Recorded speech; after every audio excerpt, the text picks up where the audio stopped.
எதிர்நீச்சல் serial முடிய போறதா ஒரு செய்தி வைரலா பரவிட்டு வந்துட்டு இருக்க நிலையில இத பத்தி இந்த சீரியல்ல ஆதிரை கேரக்டர்ல நடிச்சிட்டு வர நடிகை சத்யா அவர்கள் ரொம்பவே உருக்கமா இப்ப அவங்களோட ஃபேன்ஸ் கிட்ட சில விஷயங்களை சொல்லியிருக்காங்க. அதுல அவங்க அப்படி என்ன சொல்லியிருக்காங்க அப்படிங்கறத பத்தி தான் இப்ப இந்த வீடியோல நம்ம தெளிவா பார்க்க போறோம். சன் டிவில கிட்டத்தட்ட 3 வருஷமா ரொம்பவே வெற்றிகரமா ஒளிபரப்பாயிட்டு வர சீரியல் தான் எதிர்நீச்சல். இது முழுக்க முழுக்க குடும்ப பின்னணிய மையமா வச்சு எடுத்ததால சீரியலுக்கான ரெஸ்பான்ஸ் பயங்கரமா இருந்துச்சுன்னு தான் நம்ம சொல்லி ஆகணும். ஆனா கடந்த ஆண்டு இந்த சீரியல்ல ஆதி குணசேகரன் அப்படிங்கிற முக்கியமான கேரக்டர்ல நடிச்சிட்டு வந்த நடிகர் மாரிமுத்து அவர்கள் திடீர்னு காலமானதால அவருக்கு பதிலா நடிகர் வேலா ராமமூர்த்தி அவர்கள் தான் நடிச்சிட்டு வராரு. அவரு வந்ததுல இருந்தே சீரியலோட டிஆர்பி அப்படிங்கிறது படிப்படியாவே குறைய தொடங்கிடுச்சு அப்படின்னு தான் நம்ம சொல்லியே ஆகணும். இன்னொரு பக்கம் அடுத்தடுத்து பல புது சீரியல்கள் வரப்போறனால ஒரு சில சீரியல்களை முடிச்சிட்டு வராங்க.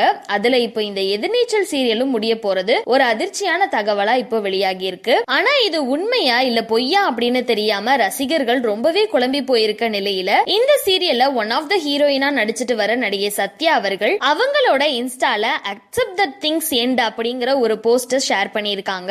அது மட்டும் இல்லாம கூடவே எதிர்நீச்சல் சீரியலோட சில போட்டோஸும் போட்டிருக்காங்க. இத பார்த்துட்டு இப்போ ரசிகர்கள் ஒருவேளை அப்போ எதிர்நீச்சல் சீரியல் முடிய போறது உண்மைதான் போல அப்படிங்கிற மாதிரி ரொம்பவே சோகத்துல இருந்துட்டு இருக்காங்க. ஆனா எது எப்படி இருந்தாலும் டிஆர்பில கம்மியான காரணத்தாலதான் எதிர்நீச்சல் சீரியலை முடிக்க போறாங்க அப்படிங்கறத கண்டிப்பா யாராலையுமே ஏத்துக்க முடியாது. சோ இந்த வீடியோவை பார்த்துட்டு இருக்க நீங்க நடிகை சத்யா சொல்லியிருக்க இந்த விஷயத்த பத்தியும் எதிர்நீச்சல் சீரியலை எந்த அளவுக்கு நீங்க மிஸ் பண்ண போறீங்க அப்படின்னு உங்களோட கருத்துக்களை கீழே உள்ள கமெண்ட் செக்ஷன்ல மறக்காம ஷேர் பண்ணிக்கோங்க. மேலும் இது போன்ற இன்ட்ரெஸ்டிங்கான அப்டேட்ஸ் தெரிஞ்சுக்க நம்மளோட சேனலை மறக்காம சப்ஸ்கிரைப் பண்ணிக்கோங்க.